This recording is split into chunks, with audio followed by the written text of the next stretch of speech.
20 મે વિશ્વ મધ્યમાખી દિવસ।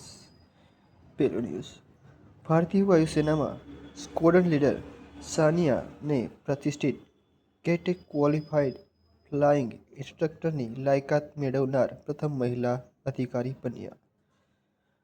આઈએએસ અધિકારી સૌરવ વિજયે ભારતની આધાર ઇકોસિસ્ટમ સંચાલિત કરતી સંસ્થા યુઆઈડીએઆઈના સીઈઓ તરીકેનો કાર્યભાર સંભાળી લીધો છે। ત્રીજી ભારત નોર્ડિક સમિટનું આયોજન નોર્વેના ઓસ્લોમાં કરવામાં આવ્યું। નોર્ડિક દેશોમાં ડેનમાર્ક, નોર્વે, ફિનલેન્ડ, આઇસલેન્ડ અને સ્વીડનનો સમાવેશ થાય છે। ડીઆરડીઓએ આંધ્રપ્રદેશના કુર્નૂલ નજીક unmanned aerial vehicle launch precision guided missile V3નું સફળતાપૂર્વક પરીક્ષણ કર્યું, જે એક ડ્રોન મિસાઇલ સિસ્ટમ છે।